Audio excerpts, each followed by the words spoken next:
Welcome, travelers, to another episode of the Time Travel Trio podcast. I'm Jen. I'm Matt. And I'm Hyde. And we're The Time Travel Trio. Hi, everybody. Hi, How's it Jen. going? It's time for Time Travel Hour on PBS. Ooh, once upon a time, there were three friends who made a podcast, and they reviewed movies and TV shows. And then one day, they got to a TV show that was also called Once Upon a Time. To be fair, I'm the one who tweeted that, not him. Just saying. Oh, wait, you tweeted that I already? tweeted like almost that exact thing. Oh, man, I'm sorry. You No, it's incepted okay. my brain. I didn't It's mean okay. to... You might have seen it in subconsciously. Yeah. I'm sorry. I'm not trying to So- joke steal. It's fine. I get it. So today, as you hopefully may or maybe you don't, I don't know, maybe you just like Once Upon a Time. This is the only episode you're listening to. But if so, our podcast is ending. Womp womp, or Yay! We did it! however you feel about it. We achieved our goal. It'll be 3 years of our podcast, and this is my final choice, which, as Hyde kind of foreshadowed, we are doing Once Upon a Time, the very popular ABC series that is, the description is very vague, but it says a young woman with a troubled past is drawn to a small town in Maine where fairy tales are to be believed. So, like, that's kind of the general premise of the show, is that it's Could also like be a Stephen King novel. it's a town where fairy tale characters are, they have come to our world, and Yes. they don't remember their life. Specifically, Disney tie-in Yes. Characters. Yes, or ones but- in public domain. Yes, Oh, yeah, but or it makes both it of them, fun, and It is fun. there's a huge catalog for them to draw from, so it's pretty cool. They kind of just, throughout the seasons, keep building up more and more. So, yeah, that's true, because Wizard of Oz is in there. Anyway, so I have chosen the 2-part Season 3 finale, which is 2 episodes, Snow Drifts, which is Season 3, Episode 21, as well as Episode 22, which is called There's No Place Like Home. It is 2-parter, so... we won't really necessarily separate one episode from the other. We'll just kind of talk about it. I think in general will make more sense. It's all the one same story. time travel caper. Yes. So the show, as a kind of a preface, the show does use time travel in a few different ways. This one is kind of unique, and we'll talk about it. But in a general sense, they use portals. And magic beans are what opens the portals. So, like Jack and the Beanstalk type of beans, they're hard to come by, but they exist. Or if someone has some particular really powerful form of magic, I guess essentially Curse, they could right? also, be sent, as well as the curse. So, season 1, these characters are cursed, and the curse sends them to our world, which that's true. I guess technically that is time traveling. So that's kind of the show. The show's not on anymore, but I was a fan. I watched it from day one since I like the premise and I like Jennifer Morrison, and it's from the creators of this show were 2 writers on Lost, so there's a lot of Lost Easter eggs throughout the show, which is really great. So I've been a fan. I've stuck through till the end, and I'm very proud of that. I watched all of till season 7 even. I watched all of those. Begrudgingly a little bit, but I just wanted to get through to the end. So Yeah, I didn't really watch the show at all. The most I've seen is when Jen watches it. Obviously, I watched the 2 episodes for the podcast, but I saw a few kind of while Jen was researching it, and she kind of showed me a couple of key moments of the show. Mm-hmm. Yeah, we watched a couple episodes from season 1 in the beginning to kind of get an idea of what's going on. Yeah. I watched the first season pretty regularly. My brother and I both were living in the same place at the time, and we watched the show. And then somewhere around season 2, I just lost track. It wasn't that I fell out of love with the show or anything. I just lost track of the show and never felt like kind of getting back into it. Just didn't have the time. And then I still haven't since then until this episode. I hadn't had to catch up with anything. So. Would you ever rewatch it? Yeah, I'm sure one day. I mean, it's on Netflix, Mm-hmm. so I'm sure one day I'll sit down and finish it out. Yeah. Before Disney puts it on their streaming service. Which, yeah. So yeah, I'm just gonna try my best to Cool. get. Did you like the show when you watched it? Yeah, I mean, I thought it was clever. I thought it was fun. It's a little soap opera-y, Yeah. which is it's not necessarily my cup of tea. Believe it or not, a lot of people think this for some reason. I'm not a big fantasy fan. Like, I like Lord of the Rings and stuff like that. Mm. I'm much more sci-fi than fantasy. Okay. And so, you know, sometimes it's just a little much where I'm like, oh, okay, I'd be like in the right mood. Right. But I do enjoy the show, and I enjoy the episodes I watched last night. Yeah, they're pretty fun. I mean, there's definitely some heavy moments, and like characters go through shit. Like, I am telling you, this show gets intense, and like all this kind of stuff goes down. And so you're right, in that sense, it is kind of soap opera-y. But I do like they have flashbacks of characters and like their history and their backstory. So it's kind of like you see the stories that you know, but you see them in kind of new ways, or you see more to it of how things kind of came to be, especially with like the main characters like Snow White and Prince Charming and all of that. Right, you have Hook as a hero, which I like Yeah. because I always thought Peter Pan was creepy. He is great, and he's kind of creepy in the show. Yeah, when they do they go to Neverland at one point, and that's That's funny. how Isn't it Marilyn Manson playing Pan or something like that? no, I don't think so. Oh, okay. I think he's not Freddie Highmore, but a boy who like looks like that. Got it. Like a cute little blonde boy. But yeah, the show is intense, but I definitely am a Hook, Emma shipper. That I will sync with that ship. That ship is great. But Do they not end up together? oh no, they do. They Okay. do. In the end, they do, Okay. and it's great, and it's wonderful, and everything's I was grand. gonna say, from what I've seen, they're They do, destined to be together. Yeah, they are. But it's pretty They great. go through some stuff before. They getting do there. go through some stuff, and Yeah. she's a really like Jennifer Morrison, who plays Emma Swan, who's basically the main character. She's really great. Her character is super interesting. Like, she's gone through a lot of shit in her history, and so like how she kind of has to learn to trust throughout the show, I just find is really enthralling because she basically her parents abandoned. I mean, not they didn't have a choice, but they sent her to Yeah, she was our an orphan. world so that she could be saved from the curse.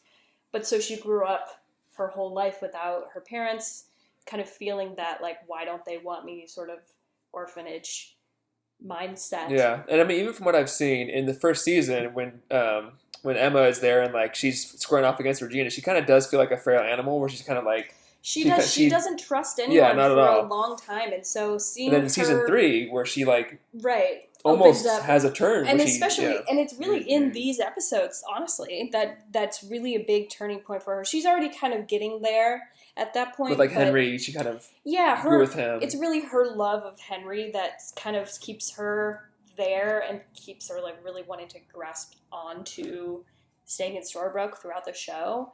And it's really heartwarming to see, and she just, she doesn't, it's all kind of full circle in a lot of ways, which is really cool. And I think a lot of that is, kind of that lost mindset to a certain degree of things can be connected in stories, and it's okay to kind of tweak fairy tales in this new way and kind of be like, oh, okay, so Snow White and Little Red Riding Hood, they're friends. Right.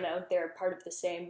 Everyone's part of the Enchanted Forest, so everyone's kind of interacts with other people, and Rumpelstiltskin knows everybody, and so it's a really great way to kind of have these interweaving stories. It's almost like the last season of Lost, if the main focus was on the side flashes and the and the back Okay. and the flashbacks were the stuff they did on the island. Yeah. I like that. And they found each other and they like remember Actually, what that they did. probably would have been better. Yeah. Anyway. It's very Twin Peaks too, kind of going on. Yeah. Like a lighthearted Twin Peaks. Yeah. Yeah, it is. And I will, we'll get into these episodes. So there is also, just in case at this point, if you're still wondering how much of a Once Upon a Time fan I am, I even watched Once Upon a Time in Wonderland and stuck with that whole show. So Oh, I didn't even realize that was a show. yeah, they tried to do a spin-off in Wonderland, and it was on for like, I think it might have finished a whole season, but it was not on for more than that. And one of the characters they tried to bring into this show, and they tried to have him date Belle at one point. It was no good. Anyway, so I'm very knowledgeable about the show. I will say, though, as kind of a blanket statement, if things come up that you guys ask me, like, who's that person? What does that guy do? And I don't necessarily remember. I haven't rewatched a lot of this show. Yeah. So most of it, other than I'd say maybe the first season, which I have seen a few times, I really haven't rewatched this show. I mean, which there's is something a lot going on. It's Yeah, just a there's a lot lot. going on. And there's so many different histories of everything. So we're going to start with Snow Drifts, which, if you're a fan of the show, it references, I think it's episode 4 or something in season 1, which is called Snow Falls, which is where we see the flashbacks of how Snow and Charming meet. When she falls from the tree. Or when she falls in love. But, okay, whatever. She doesn't fall the first time in through, real she time, jumps she off, doesn't fall. That's why it's like she falls in love and then she kind of drifts because she doesn't. Okay. Anyway. The puns. Yes, the puns. I appreciate the puns. I will say, for some reason, the creators of the show are listening to this. I do appreciate the puns. And so in this episode, the description says, when Zelina's time portal reopens and sends Emma and Hook into the enchanted forest of the past, their actions have dire consequences of the future. This is like the kind of time travel that I love. I love consequences of time travel. That is my give me a movie that's just like this, show me consequences of someone time traveling. That's what I love to see. So this is like my bread and butter. Like the butterfly effect. Exactly, sure. So I really loved. You watched Snowfalls with me because I was like, these are the events that happen. Maybe you watch with an eyeball while I'm watching it. So I was paying attention. I think I was on my computer, but I was listening. Yeah, but they do a good job of kind of making you understand where things are being changed. If it's like been a while since you've seen Snowfalls, but a lot of most of the events of how they meet have been altered now because Emma and Hook are there, and through one reason or another, whatever, their presence has altered the timeline. Yeah, and they have those moments where like Charming yells out, "I'll find you no matter what," and they have so they kind of hit on the same beats, Yes. So from Snowfalls, you're like, oh, okay, that's it. Like it's still the same characters at the same time in their life, so it makes sense, But so thematically. I'm saying, as someone who had not seen Snowfalls, at least I don't remember the episode very well. It was very easy to follow. Of like, this is clearly a moment that's being altered, that's being changed, that's been tampered with somehow. Yeah, and that's good. I think that's how it should be too. That it shouldn't be like you have to be a diehard fan to understand that something's being changed. So in this season, the Zelina is the Wicked Witch of the West, and she has been killed. Later on in the show, she comes back. It's the whole thing. Anyway, in this, for the sake of this conversation, she has been killed, and so it's a whole thing. Her time portal has reopened, which I want to say is maybe how she got there in the first place. I don't totally remember, but it reopened because her magic was kind of released when she quote unquote died. So was killed. Sure. So it opens up this time portal. And from what I can remember, when someone goes in the time portal, it takes them where they think about, and which is why when they land, Emma's like, oh, I was thinking about the book and this and that and Henry and Snow and Charming. And so that's why they end up where they do. As far as I can recall, I'm sure it's magic, so whatever. It'll take you where the story needs it to go. Yeah, but it also makes sense because she was there right next to where her parents first met. Right, for sure. And I loved that they had those Back to the Future references. I thought was really a fun touch. I really enjoyed that. And then when Martin McFly, I'm not a wizard. Yeah. And then Hook's just like, who is that? It's really funny.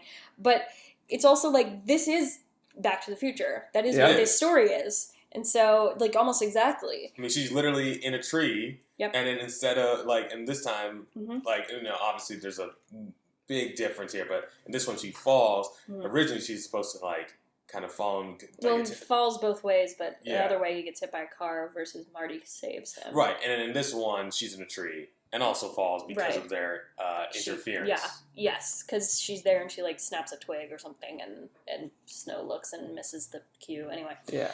So I thought that was really fun, and I appreciated that they kind of just said that up front instead of trying to like pretend like they're not copying Back to the Future. So I liked that, and I enjoy Back to the Future is one of our favorite movies. I enjoy that kind of story of having to put pieces back together so that things still happen. So cool. Did you guys like these episodes? What did you think? Yeah, it was pretty good. It was, they had some fun moments, and there wasn't a ton that I didn't really understand because it's pretty much contained. Like, they're in the Enchanted Forest. Regina, she's the evil queen. Yeah, I didn't feel like I missed a lot, Yeah, I enjoyed it. And like I said, even though I hadn't seen anything of season 3, I was able to catch up with the story pretty quickly. And I enjoyed it. It was fun, a lot of charm in it. There's a couple moments where I was like, and not even just like out of confusion, just kind of like, what? But we'll get to those, I'm sure, a little bit later. For sure. And so in the Enchanted Forest, I think I kind of mentioned this, but Rumpelstiltskin he's the Dark One. He is responsible for a lot of things. Particularly, he's the one who creates the curse. And the purpose, I will be brief, but the purpose of him creating the curse is because his son went through a magic bean portal when he was young and was sent to a land without magic because Rumpelstiltskin was using too much magic. And so Rumpelstiltskin as soon as he left, he was supposed to go with him. As soon as his son left, and he was like, oh no, what did I do? And he tries to, it's a really heartbreaking moment where he's like, no, come back. And he's like trying to dig through the earth, but the portal's gone. So he is trying to find a way to get to a land without magic, which is our world. So that's the whole thing of him creating this curse. That's like season 1, that curse that sends them to Storybrooke is also he can get back to his son. Just as a little context, because we're going to show a clip from Snowdrifts when Hook and Emma kind of run into Rumpelstiltskin, and he just kind of talks to them about the importance of, not messing things up, but also not, telling someone too much about their future. He's not going to hurt you. You have to listen to me. Why would I listen to you? Because if you don't, you'll never see your son again.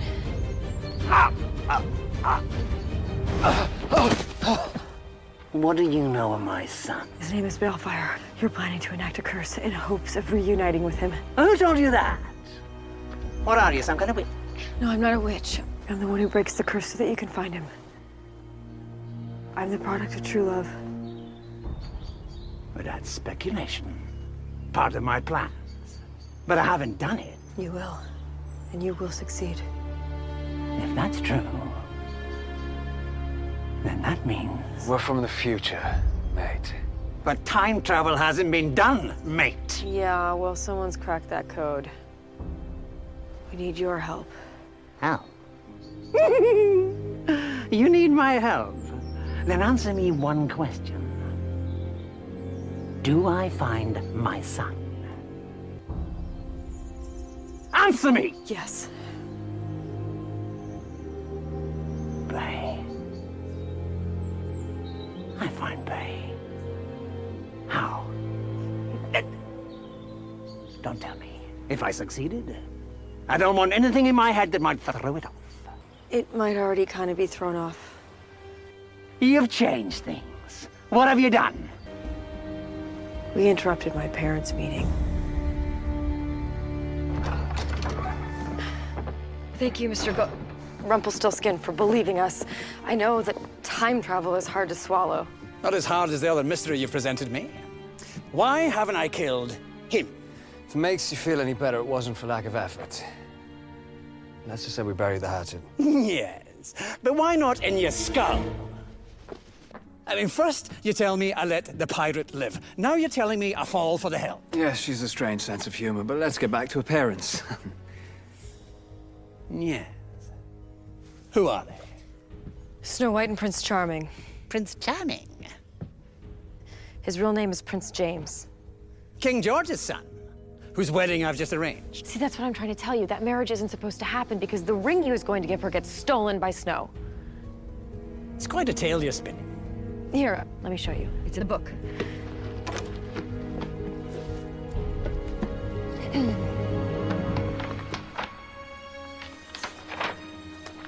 Wait, what? It's all gone. Anything that was supposed to happen after they've met has disappeared. The ripple effect. Once you change something in the past, anything from that point forward becomes uncertain. The future, as you can see, is a blank page. We need to get Snow to steal that ring so we can put their story back on track. There's a lot going on in that clip, but It's basically the photograph from Back to the Future. it is. But Yeah, but Rumpelstiltskin, I mean, he's a pretty smart guy for all his magic. yeah. I did want to.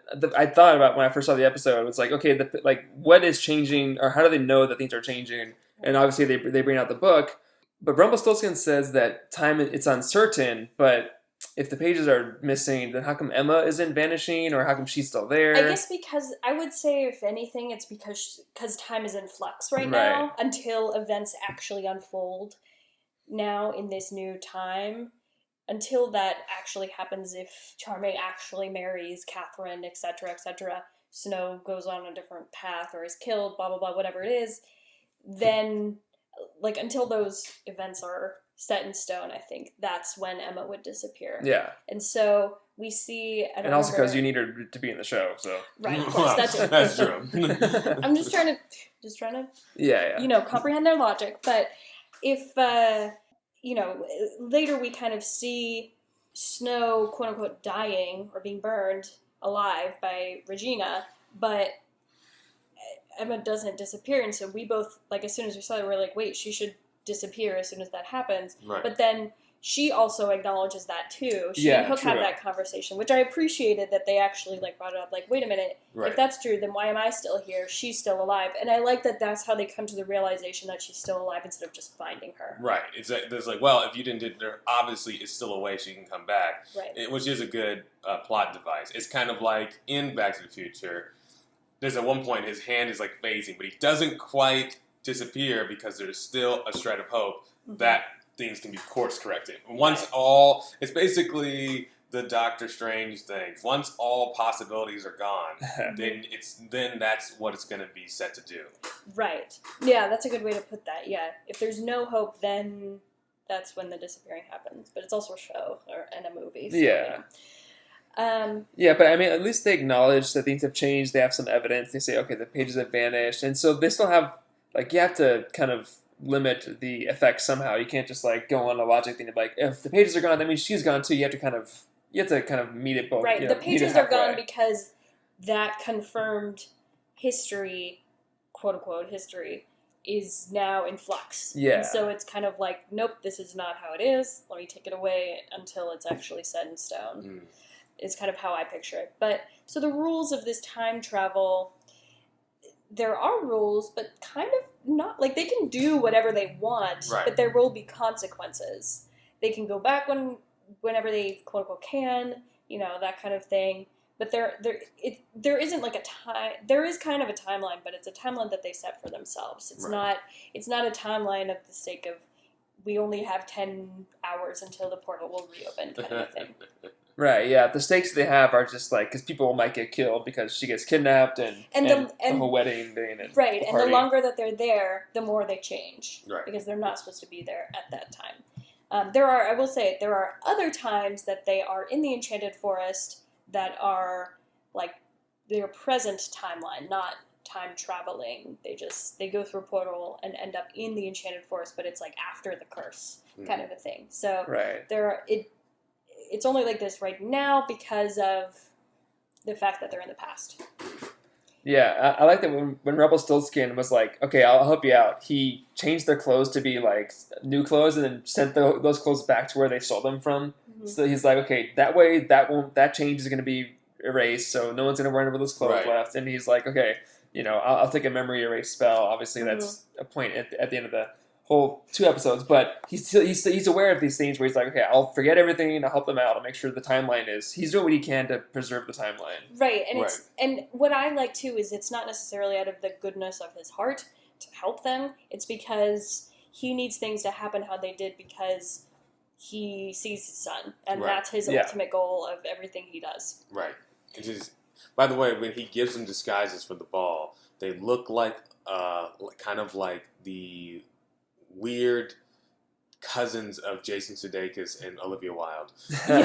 Yeah. I was like, which I almost made me wish that they literally had just guest starred as a joke as the fake, like just in the mirror, just like in the mirror part, like come in for like literally 2 hours. They're gonna put you in this costume, and then everyone's gonna be like, wait, what? Yeah, for someone who says that time travel doesn't exist, he sure knows like a lot of the things that need to happen to like help preserve time. He's seen Back to the Future. He has seen Back to the Future, I would believe.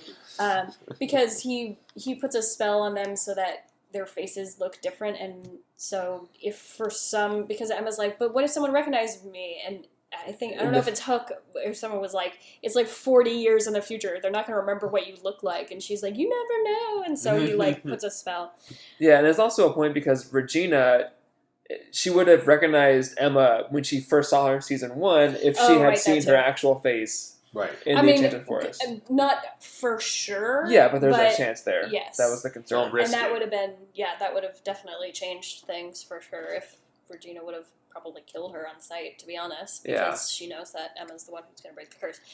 Anyway, so consequences, there are definitely both of these episodes are consequences of this time travel, so, them being there changes these events, and so they have to kind of tweak things to happen, to kind of get back on course. Of course, Emma being Emma, she has to save Mystery Woman, we will call her for right now, Mystery Woman from prison, who was supposed to die and scheduled to die. She is Marion, right? Marion from Robin Hood, and of course, Robin Hood in Storybrooke now is currently dating Regina, and so by Emma bringing back Marion fucks up Regina's life, and she gets really pissed, and we see that at the end of the season, and rightfully so, to be honest. I get that Emma was trying to be a good person, save this woman's life, and she has a family and everything, but I definitely am obsessed, siding with Hook in both of these episodes, because Hook constantly keeps telling her you don't know what this all, I understand that you want to help this woman, but don't, because She's you don't know already how this dead, will affect. And the whole thing with Regina hating Snow is because Snow told Regina's mother that Regina was having a secret. When Snow was a little girl, she was 12, Snow told Regina's psychotic mother, who is the Queen of Hearts, that Regina was having a secret love affair with the stable boy, and Regina's mom she would not be happy with that, basically, and so Regina was like, Snow, please keep this a secret, when Snow found out, and Snow's like, you can trust me, I promise, I'll keep it a secret, but of course Regina's mother gets it out of young Snow, and Regina's mother kills the stable boy, and so that is why Regina hates Snow White. That is all of everything, at least in the first part of the show, of why Regina's doing this, why she wants to enact the curse, because she doesn't want Snow to have her happy ending. And so I use that as a preface because I would imagine it probably makes sense with why Regina's doing some of the things she's doing in these episodes. Then when Emma comes and again, Snow's daughter comes and destroys Regina's happy ending again, she is rightfully pissed, and I definitely get it. Anyway, so that's definitely a consequence. Things all work out, kind of. Spoilers, Robin Hood dies at one point, so that sucks. But, yeah. They were together, though, and Marion was not there very long, as far as I can remember. So... ruined everyone's happiness just for a little bit. There you go, for the sake of drama. Yeah, we had duplicate hooks. Duplicate hooks, yes, thank you. That was fun. I wanted to make a note of that. I always love duplication, as... if you're a fan of this show, which is really just us, but I'm a fan of our show, so I love duplication. Yeah, and yeah, so I thought that was really fun, and then just the fact that our Storybrooke Hook, try to say that 10 times fast, Storybrooke Hook gets jealous of Enchanted Forest Hook for making out with Emma. I thought was a really funny moment.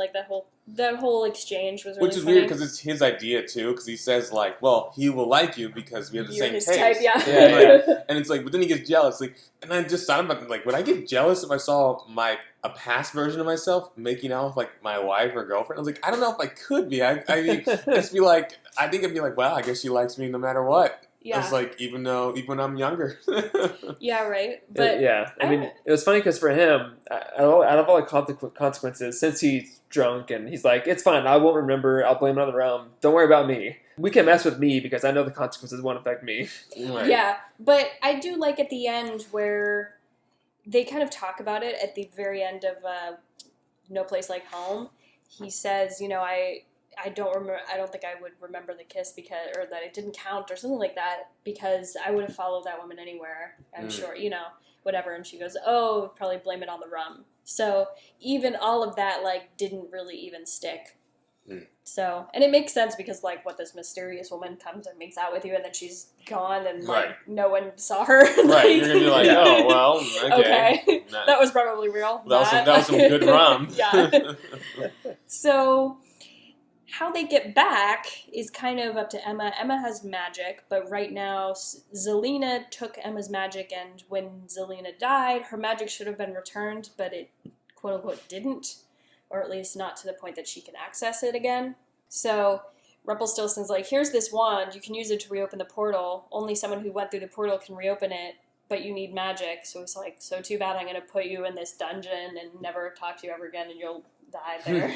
Basically, it's kind of his plan, is he's like, get you out of the way so that way you don't, interrupt anything else. Like, I get it. If they can't get back, don't let them, like, wander around everywhere. So, anyway, Emma has a moment where she admits to Hook that she misses her family and, is more self-actualized and is able to open the portal. And then Rumpelstiltskin grabs her before she can get sucked through, and she has to tell him that his son dies. A hero. He was a hero. He saved them all. But, and just for context, his son is Henry's father. So he and Emma, that's why she's like, I loved him too. He and Emma were a thing, and he was Henry's dad. Yeah, before the show. I was watching some flashbacks. Because they met, before she went to Storybrooke, and they had, a whole thing, and then... Yeah, they were obviously, she got pregnant, and then... In jail. That's right. That's the guy. Yeah. That's the guy. That's the guy. And that's, of course. That's the guy. Now it makes sense. Yeah. They kind of give you bits and pieces throughout the show, so not everything is kind of comprehensive at any one time, but I always don't remember who knows what when. Right. Like in circumstances like this when we're watching a season 3 episode. Right. By the way, very oddly romantic to put someone on, a merry-go-round machine, but don't, just turn on the lights, not actually do anything with the machine. Just we're just going to sit in the neon lights. Yeah. Cool. Oh, yeah, that's what I was going to say. That's who that is. That's what I figured. Balefire / Neil is his... Neil. Is his human name. Not human name, but his non-fairy tale name, because if he goes around saying, my name is Balefire, people look at him weird. So maybe your last name, but you can't have it as your first. Yeah. Yeah, for sure. So, and there's a whole backstory with him and all this stuff. So, that's cool. Scientific accuracy is magic. Magic. Magic. Yeah, I mean, they returned the moment they left because the same phone calls, David was still calling her when they got back. I don't know, just magic. The portal kind of sucked them in, Yeah, they weren't trying to go in the portal. They saw the light turn on from the portal being reactivated, and they went and investigated, and they're there. Yeah. So, no magic, or no science, but all magic. Yes. So, relevance of time travel in the show, as I mentioned, it is somewhat relevant. Yeah. In different ways, too. They do travel between different realms and stuff, so that's kind of traveling. Yeah, and time kind of definitely works different in different places. But in Season 7, I just wanted to mention briefly, it's kind of, some of the characters return, so Rumple, Regina, and Hook. But it's it's an alternate Hook. So our Hook is still with Emma, but this is an alternate Hook that we follow. It's a whole thing. Wow. Yeah, it gets complicated as with Lost. It gets a little messy, but so they're still in the show, but it's different people, and so it's an older Henry is kind of our main character, and there's been another curse. And they're in, it's not Seattle, but it's, basically Seattle kind of a place for Season 7, and no one knows who they are. But the thing with that is, towards the end, when people kind of start to get awaken a little bit more, someone brings up the question of, how come all of our people aren't looking for us, like Snow and Charming and Emma and all these people, why are they not realizing that we're missing? And it's explained that curse sent them back in time 6 years or whatever it is, so that there are still versions of them in Storybrooke, and these are the future versions of them, but just put back in time. So basic future versions of them stuck in purgatory. Yeah, stuck in the past where there's still a Regina in Storybrooke who's the mayor and is going about her life, but there's also the Regina in Seattle who is living at the same time, and so that's why they don't realize that these people are stuck in this curse and trapped in this town. So that's kind of interesting too, and the way that older Henry breaks that curse is by talking to his younger self. Mm. And it's actually a pretty cool moment, and I showed these guys Yes. a while ago, but Henry calls his house at Storybrooke, and his younger self is 18, about to graduate high school, and the older version remembers the conversation of this weird guy, and so it closes the loop, so to speak, of Henry talking to his other self. He doesn't know that it's his other self when he's 18, but when he's older, he then, kind of completes it, and that's what reawakens his memories, is himself kind of figuring everything out and whatever. Anyway, so that's just another example of time travel, is, again, through a curse, but in a kind of a different way that's sent back in time. Nice. So, yeah. I think I have to watch the show to fully Yeah. understand everything that just happened. But it does It's sound kind of- interesting. It is. I mean, season 7, I think it's... you sounds don't like- need to watch. I think you could probably end with season 6, and it's fine. But that is, like, towards the end of season 7, though, it was kind of interesting. And it picked up, I think, once they probably realized the show wasn't going to continue. They, like, finished storylines, and things were happening, and everything was kind of coming into place. And it is really... There's a really sweet girl, I don't know the actress's name, but who plays Henry's daughter in season 7, and she's really sweet, and so it's different characters and stuff, but it's still kind of the same sort of vibe, and it wasn't that bad. But I think if you're really invested in our Once Upon a Time characters, ending with season 6 is probably a good way to go. And then maybe just like watch the finale, because there's like a whole thing at the very, very end of everyone kind of coming back, because they had like a contract thing where they came out for like one episode or whatever it is. So, yeah, so, cool. So the time travel is relevant to the episode, but it is one of those, like, go This is a somewhere, framing device. things happen, and then you go back at the end. So yeah, it is framing. But it is relevant because it is dealing with the consequences of that, and they didn't choose to go back in time, so, for whatever that's worth. Yeah. Cool. Oh. Okay. Clothes and sets. Obviously, this show, Has they really had a good lot clothes. of money. The sets are a little green screeny.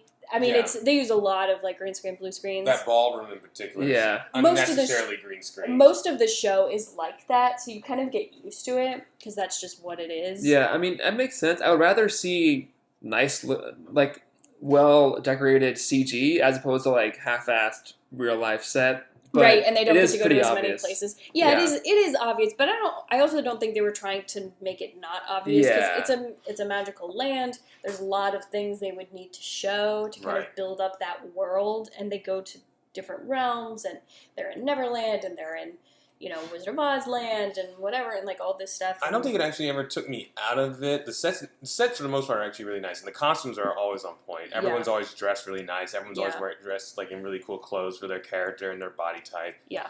The only time, actually, even the CGI haul did not really take me out of it. The only thing that actually took me out of it was when there's that scene where she's escaping with the ring, or Snow's escaping with the ring, and they're on the kind of castle side, Mhm. and it's supposed to be like kind of gold or like copper plated, but it's clearly just like a one or two layer paint job on the bricks. And That's I funny. don't know why I saw it, but as soon as I saw it, I was like, oh my gosh, this Can't is like unsee it, yeah. I can't unsee. I can see the brush strokes of like I'm like, oh, this isn't stone. It's Oh, like that's paper funny. mache. That's really funny. Yeah, but no, the clothes are really great, and the sets of Storybrooke are pretty cool. Those Yeah. are not green screened, at least. I mean, sometimes they are, but for the most part, those are like more sets, and that's kind of it's a small town in. It might Maine. actually be in Maine. I don't know off the top of my head. I feel like it's not in Maine. I feel like it's probably in Canada or something. But Yeah, probably.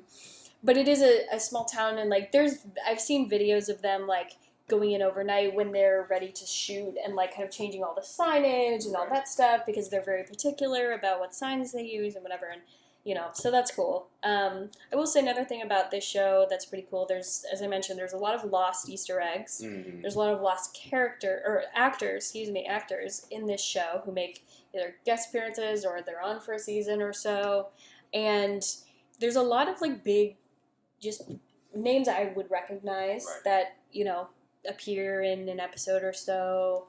Like there's characters from Buffy that are in here. Rose MacGyver from iZombie is a character in here. I think she plays Tinkerbell. And That makes sense. yeah, you know, stuff like that. So it's cool. It's cool to recognize some people too. You know, it's one thing. First of all, also it was nice to see Geppetto, aka Kagami, like Continuum, Yeah. and there's I'm like, hey, there's this too. yeah. I was like, hey, look, it's Kagami, and like he's also being oppressed by people in this. I'm like, don't push that guy too far. He's gonna become a terrorist. Yeah, that's Like, it's when a I'm- downward spiral when Yeah. he loses Pinocchio. Yeah.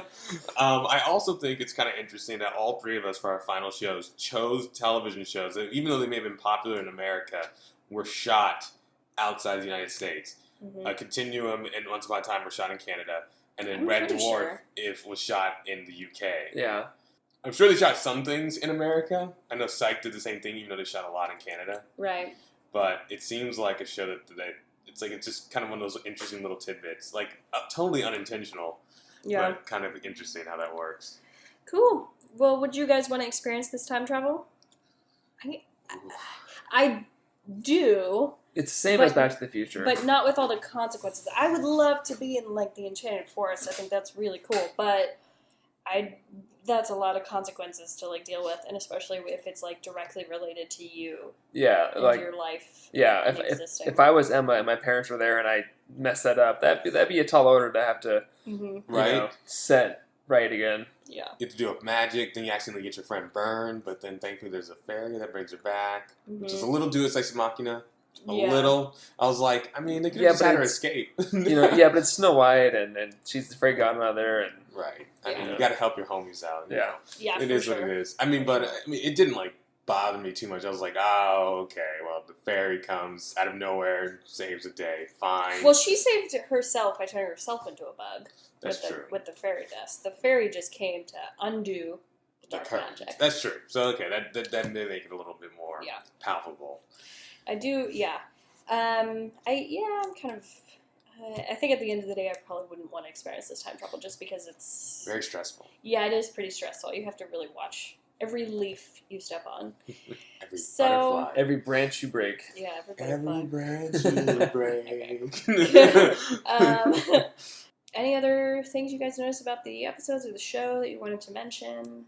Well, I mean, on a personal note, you love Beauty and the Beast, you love I Belle. do. How is it seeing Emily as an I am- Australian I Belle? am not. I have nothing against Emily DeRaven, but I am not. I was never super interested in the Belle Rumple relationship Yeah. in this show. I mean, he is kind of beastly, but he's not the Beast. He is in some ways, but yeah, it's different, and I'm not. I love Rumple, and he's one of my favorite characters, and he's super complex and interesting and smart, and like makes all these decisions, and he's evil, and sometimes he's good, and whatever. So I really like him, but as Belle, she's pretty bland for the most part, honestly, and you know, it's just they give her stuff to do sometimes, and she is around, but she's never like, you know, it's never really about her, and if it is, it's It's always tied to her relationship. yeah, it Yeah. is, and it just gets old because it's like, okay, well, Belle trusts Rumple to not do something evil. Rumple does something evil. Belle's mad at him. They forgive each other, and it's just like it happens all the time throughout the show, and so Vicious I just cycle. get tired of it. So Yeah. I'm personally I'm not a fan. I'm a hook. I'm a shipper. I love that the actors who play Snow and Charming they got married in real life and they have a kid and like fell in love because like in real life because of the show. That's how Oh, they wow. met. I did not know that. They met on the show. That's cool. So that's cool, and you know some of the characters that they built, you know, for the most part, they're really interesting. Emma's really great. Regina's great. Rumple's great. You know. Yeah, I remember the end of this episode. I was like, oh, I remember this because I remember I stopped watching Once Upon a Time, and everyone was like, Matt, you need to get back into it. I was like, and then they were like, Matt, like at the end of season 3, they're like, Matt, Elsa's coming in season 4, and I was like, what? Like pulling myself out of whatever pile. I was like, oh, what? She's in season 4. So then I had to watch I watched at least 1 or 2 episodes of season 4 because I was like, Elsa's in it, and then Elizabeth Mitchell's in it. Mhm. But all I kept thinking was Elizabeth Mitchell should have been Elsa. Yeah. I mean, the actress who plays Elsa is good, and I understand it. It just felt like Elizabeth Mitchell, like, so... They made Elsa so, like, not moody, the kind of the Belle thing, where Elsa's powers were more interesting than her character. Yeah. And like Elizabeth Mitchell is like the actual Ice Queen, and you're Yeah. like, why? But we Yeah, have they make her her. much more interesting. I know. Like she's just so much more interesting I totally agree. next to her. So Yeah, and we see. I'm glad you brought that up though, because we do see the intro of that at the end of yeah, this this No Place Like finale. Home. Yeah. No Place Like Home. So cool. All right. Other recommended episodes for the show. I don't know why. For some reason, one of the highest rated episodes on IMDb is season 3, episode 11, Going Home, which looks like it's a Peter Pan episode. And actually, that's Rose MacGyver in the photo. But There's No Place Like Home is the second highest rated episode. And I think the season 7 finale is also up there too. But I recommend watching season 1. This is definitely a show that you have to watch it sequentially. You can't just kind of jump in if you don't really know what's going on for the most it's part. one of those like meaty, serialized dramas. Yeah, because everyone's kind of in a different place at different times, and someone's dealing with something that they weren't dealing with before, or they've already dealt with, and it can definitely be confusing. But season 1 is actually pretty great, and I recommend it, and it's really kind of fun to try and figure out with Emma, like, who is what character. right. I remember that being really fun. Is a really cool aspect of it. And I will say, David Anders, who's in everything, is in this show, and he plays Dr. Whale / Dr. Frankenstein, but he was one character who, after the curse was broken, everyone was like, who is this? And he didn't say who he was, and people didn't know who he was. And so I was like 5,000% convinced that he was the Wizard of Oz. And I think it would have been wonderful because, sorry, no pun intended. Pun a little bit intended, but not on purpose. But I think it would have been so great, though, because no one knew who he was. Right. And it would totally make sense versus, like, making him Dr. Frankenstein. And it was, like, a totally dumb plotline that they did in the show. And anyway, it was, like, just so Regina could try and bring back her stable boyfriend. And it was a whole thing. So, anyway. Oh, wow, that sounds crazy. It was, it gets a little wild. And some seasons are definitely better than others. But season 1 is definitely the best, I'd say, for sure. Cool. So there you go. Final reviews. So I don't know if you guys want to rate the show as a whole. I mean, I can, but Yeah, I mean, you can do the whole show. We can do the episodes, or just, Okay. Yeah. or like Heidi, you've seen more than I have, but just kind of I'll go based on the episodes I saw. I mean, I thought these episodes were fun. I mean, even as it's self-contained, yes, there's some nuance you lose by not knowing what happened in season 3 and season 2, like I didn't. But it's still a very enjoyable show. I mean, the characters are having fun. The actors are clearly having fun. There's some pretty cool set pieces, and it's a fun adventure. It never gets too dark or too light. It just kind of keeps moving along at like a really appropriate TV pace. Mhm. And I enjoyed myself. I had a good amount of time. It does make me want to go back and kind of like give the show another chance. So I'll say, as an episode, I'll say like a 7.5 out of 10. cool. I'll rate the show as a whole just because I've seen it. So, yeah, these episodes are definitely really strong for the show, and I think that's kind of their strong suit is when it's a more condensed story. It's not over a whole season, but it's like just 2 episodes to tell this story of Hook and Emma going back to the Enchanted Forest, and that's it, just 2 episodes, and so I think that's why it's really strong, so I'm glad we got to watch it.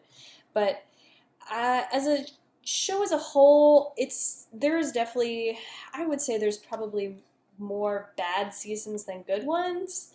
Not that they're all bad, because I do think it's a fun show, and there were definitely times when I felt like I had to watch it, but for the most part, it was really fun, and, each season had its own villain, and, at one point Emma was the villain, and that was really cool, and she was the dark one, and that was really interesting to, like, see and kind of figure out, like, why she chose to do that. And so there are definitely some really interesting ways that the show deals with it, and I love the Lost references. So, as a show as a whole, I'd probably give the show a 7.5, actually. I think that feels good. Yeah, I agree with you guys. I'll give it a 7.5 as well.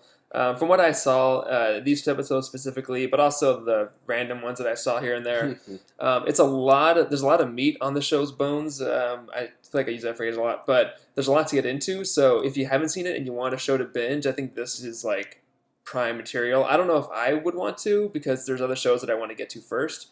But there's a lot here, and I like the people in it, and I like the people that are making it, and you can kind of tell that they reward that type of viewership. Like in the episodes that we saw, they harken back to season 1 with Yeah, they Snow do. and Prince Charming. So like if you love the show and you love them, like you kind of have those moments there where they kind of reward you. And it is fun to watch. And you know they have fun, they have serious moments, and they have a lot to work with in terms of the fantasy and just like kind of all of not just the Disney properties but all the fairy tales. And so there's plenty of opportunities to introduce new characters, new plot lines, and so yeah, I could definitely see the potential. So yeah, 7.5 for me as well. Yeah, and you're totally right. They reward audiences, like loyal audiences, for sure. Because even when Rumple was talking about his son and them talking about the curse, like that's rewarding for me because like from just watching season 1 and then watching, and knowing the history of Rumpelstiltskin and trying to find his son and stuff. So cool. The time travel rating, from what you saw. Yeah, I mean, the episode, it's using magic, so the rules are kind of flimsy, but at least within the rules of magic, it's pretty straightforward. They're like, hey, until things are changed, history is unwritten now, or the future is unwritten. It's a portal, they go in a portal, they gotta get a portal to go back. That's pretty straightforward. So yeah, it's not the greatest use of time travel I've seen. Certainly not while doing this show. At the same time, it's not boring or bad time travel. It sets up some pretty interesting ideas. And I like the idea that the romantic in me likes the idea that true love, no matter what they do, still brings the Snow and Charming together. I thought that was a really nice touch. That basically the river correcting itself. As long as they didn't mess up things too much, they could find their way back to each other, which I thought was kind of cool. Plus, it made their interactions better and not just like luck and like romance. So I'll be maybe I'm being a little generous with this, but I'm going to give it a 6 out of 10. Cool. Yeah, I'm going to rate it a little bit higher just because I've seen some of the other uses, and especially that bit that I mentioned in the final season is really, really, really cool to see as like a loyal fan of the show. Just to see like, from just knowing how much Henry's gone through in the show, for sure, is also like really intense. And he's basically kidnapped by Peter Pan at one point, and so just kind of seeing him help himself was pretty cool. So I'm gonna give it a 7 out of 10 for the time travel. There's interesting ways and they use it differently, and I like the consequences and implication. Yeah, for this episode, they have fun with it. They do a lot of I want to say tropes, but they do the not even the obvious thing, but they play with the time travel ideas that you would hope they would play with. So her mess with her parents is kind of like what could Emma do in the past that would mess her up the most? Messing with her parents, and the fact that it kind of leads her to have this huge, kind of turn in her character where she like wants to stay in Storybrooke and like really kind of be more of a loving person, I would say. It's a pretty good use of the time travel, I would say, even though it is like a one-off theme in this show. And like Heidi was saying, the rules are magic and it's not totally like solid in terms of like, she like stuff is kind of in flux, so they kind of can pick and choose what can be affected. Like she didn't vanish, but the pages vanished. So I'm gonna give it a 6 out of 10 because I liked it more than I disliked it. But I can't really give it more than that. Okay. But pretty good, yeah. The Rotten Tomatoes score on average for the show is 76%, which is, we said 7.5, so there you go. There you go. And the audience's score is 80%, so pretty much the same. Which I think is, that's pretty accurate rating. Yeah. For a show that went on 7 seasons. Yeah, it's pretty good. So as we mentioned, it's on Netflix if you want to watch. So our next episode will be our finale episode. The last episode. Wow. 80. Final. Episode 80. Wow. Finale. Wow. So we are going to talk about some of our favorites, some of our least favorites. Yeah, like a retrospective. A retrospective, kind of talking about our favorite uses of time travel. Maybe we'll mention some of our favorite time machines that we've seen. We've seen a lot, so we definitely have a lot to talk about. But I also want to say that we were able to get in touch with this cool movie called Time Trap that will be released on digital in the beginning of November. I want to say November 2nd or 3rd, I think. Online, it'll be the 13th. Oh, okay. on Amazon and iTunes. Right. Fantastic. Right. So you'll be able to see it, but we were able to interview the two directors, and one of them is also the writer. So that interview will be also part of our finale episode, and that movie is really cool. So we can't wait to kind of let you guys hear about it. We got to see it before it came out, and so we got to talk to them about the movie and kind of kind of how they wrote it, and also just kind of time travel stuff in general. Yeah, they were big time travel fans, and so it was really fun for us to talk to people who have similar interests as us, and so that was really fun. So, a quick thank you for them for doing that. Okay, so social media, we are at Time Travel Trio on Twitter and Instagram. We are the Time Travel Trio podcast on Facebook, and we're on iTunes, SoundCloud, and Stitcher. If you'd rate, subscribe, follow us on those, we will appreciate you. And personal, I am at Jen Marlis on Twitter and Instagram. I am at Foreman in Space. And I'm at Robinson is High. And with that, we are out of Time.